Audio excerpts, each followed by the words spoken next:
Present perfect tense. Present perfect tense जिसका नाम से ही पता चलता है कि प्रेजेंट मतलब वर्तमान, परफेक्ट मतलब कोई ऐसा काम जो परफेक्टली पूरा हो चुका है, मतलब पूरी तरीके से वो कंप्लीट हो चुका है। और टेंस, इस टेंस के अंतर्गत हम ऐसे सेंटेंस बनाते हैं या ऐसे सेंटेंस बताते हैं जिसमें जो काम पूरी तरीके से प्रेजेंट में मतलब वर्तमान में पूरी तरीके से खत्म हो चुका है। जैसे मैं खाना खा चुका हूं, तो यह काम पूरा हो चुका है खाना खाने का, तब हम इसको बोलेंगे प्रेजेंट परफेक्ट टेंस। जैसे मैं गाना गा चुका हूं, तो यह आपका प्रेजेंट परफेक्ट टेंस आएगा। जैसे वे यहाँ आ चुके हैं, मतलब कि जो आपका काम है वो अभी अभी जस्ट कंप्लीट हुआ है, थोड़ी देर पहले ही प्रेजेंट में वो कंप्लीट हुआ है। जैसे कि मैं पढ़ा चुका हूं, इस प्रकार से। और हिंदी में प्रेजेंट परफेक्ट टेंस को पहचानने के लिए सिंपल सा तरीका है, सेंटेंस के लास्ट में, वाक्य के लास्ट में चुका है, चुकी है, चुके हैं, चुका हूं, चुकी हूं, इस प्रकार से आवाज आता है। जैसे मैं खाना खा चुका हूं, तो लास्ट में चुका हूं आ रहा है, या वह गाना गा चुकी है, तो यह प्रेजेंट परफेक्ट टेंस कहलाएगा। अब हम इससे संबंधित और कुछ जान लेते हैं। प्रेजेंट परफेक्ट टेंस में हमें जो हेल्पिंग वर्ब यूज करना होता है वह होता है हैज और हैव। हैज आपको सिंगुलर के साथ प्रयोग करना है और हैव आपको करना है प्लूरल के साथ। सिंगुलर मतलब कि एक वचन है कोई, थर्ड पर्सन सिंगुलर, तो उसके साथ आप हैज लगाओगे। जैसे कि ही, सी, इट, राम, श्याम, तो इसके साथ आप हैज लगाओगे।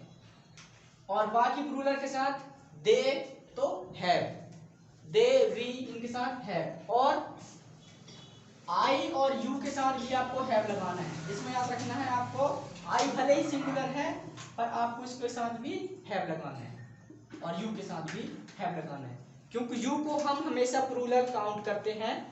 ठीक है,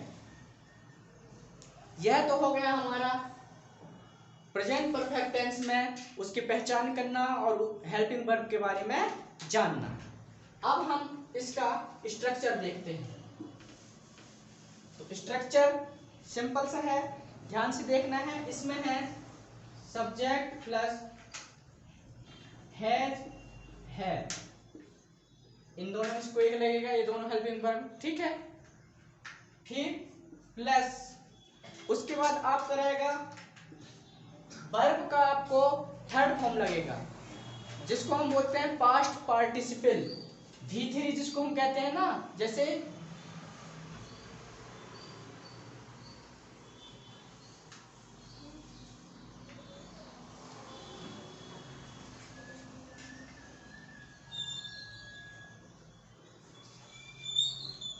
गो, वेंट, गॉन। ठीक है, जैसे हम बोलते हैं गो, उसका सेकंड फॉर्म होता है वेंट और थर्ड फॉर्म होता है गॉन।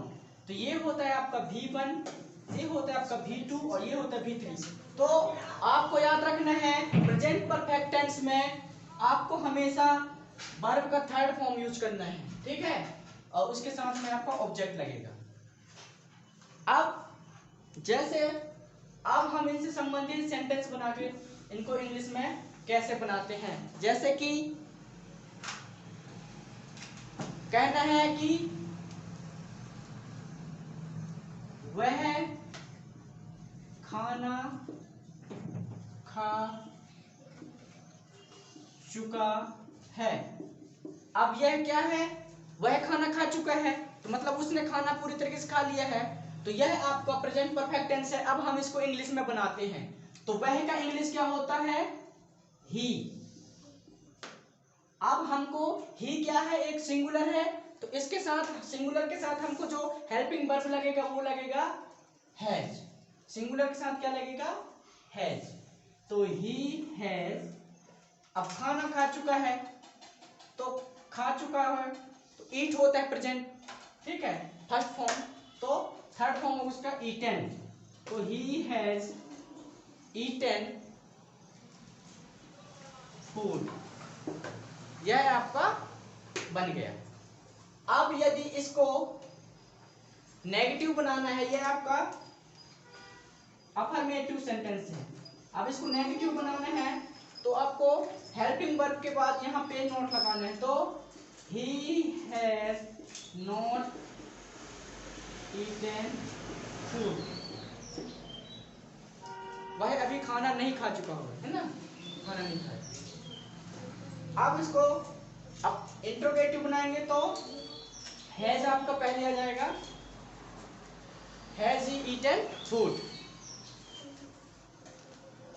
तो इंट्रोगेटिव में आपको हैज को पहले लगा देना है, बस has he eaten food.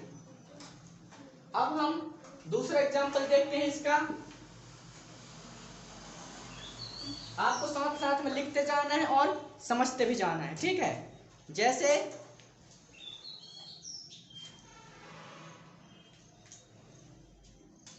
Sita गाना गा चुकी है। अब फिर चुकी है आ गया, इसका मतलब कि वह परफेक्ट टेंस है, प्रेजेंट परफेक्ट टेंस है, मतलब अभी अभी गाना गा चुकी है सीता, ठीक है। इसका हम इंग्लिश कैसे बनाएंगे? सीता, सीता, सीता क्या सिंगुलर, तो उसके साथ आएगा हैज, सीता हैज। अब सिंग का थर्ड फॉर्म होता है संग, सीता हैज संग आ सॉन्ग, ठीक है। सब्जेक्ट हमारा सीता, हेल्पिंग वर्ब सिंगुलर है तो उसके साथ लगेगा हैज, सिंग का थर्ड फॉर्म होता है संग, तो ये हो गया हमारा संग अ सॉन्ग। इसी का नेगेटिव बनाएंगे तो सीता हैज नॉट संग अ सॉन्ग और हैज सीता संग अ सॉन्ग, इसका इंट्रोगेटिव हो जाएगा। एक और एग्जांपल के माध्यम से इसको समझते हैं। आप इसका नेगेटिव बना लेना, नेगेटिव के लिए मैं बता दे रहा हूँ सिंपल, यहाँ पे आप हैज के बाद नॉट लगाएंगे। अब इंट्रोगेटिव में आपको हेल्पिंग वर्ब को पहले ला देना, तो आपका हेल्पिंग ये है तो ये पहले लग जाएगा इंट्रोगेटिव, ठीक है। अब नेक्स्ट एक और एग्जांपल के माध्यम से इस टेंस को समझते हैं। और मैंने, यदि आपको वर्ब की थर्ड फॉर्म में कोई दिक्कत हो रही होगी तो मैंने वर्ब का वीडियो बनाया जिसमें मैंने फर्स्ट फॉर्म, सेकंड फॉर्म और थर्ड फॉर्म का पूरा चार्ट समझाया है। आप वहां से जाके लिख सकते हैं और बहुत सारे सेंटेंस बना सकते हैं, जिसमें मैंने प्रेजेंट, पास्ट और पास्ट पार्टिसिपल, ठीक है, वो तीनों वर्ब के बारे में बताया है, उनको कैसे बदला जाता है, क्या क्या नियम, वो सब बता चुका हूँ, ठीक है। उसके बाद जैसे कि वे पढ़ चुके हैं, हमको बोलना है जैसे कि वे पढ़ चुके हैं, यह हमको इंग्लिश बनाना है इसका। तो वे का इंग्लिश क्या होता है? दे। अब वे क्या है? प्लूरल है, तो इसके साथ आएगा हैव। अब पढ़ चुके हैं, तो पढ़ने का थर्ड फॉर्म होता है स्टडीड, ठीक है। तो ये क्या हो गया? They have studied. इसी का नेगेटिव बनाएंगे तो दे हैव नॉट स्टडीड, और इसी का यदि इंट्रोगेटिव बनाएंगे तो हम हो जाएगा हैव दे स्टडीड, ये पहले लग जाएगा इंट्रोगेटिव में। मतलब कि प्रश्न बनाएंगे तो हैव को आपको पहले लिखना, फिर हैव दे स्टडीड। इस प्रकार से हम प्रेजेंट परफेक्ट टेंस को चेंज करते हैं।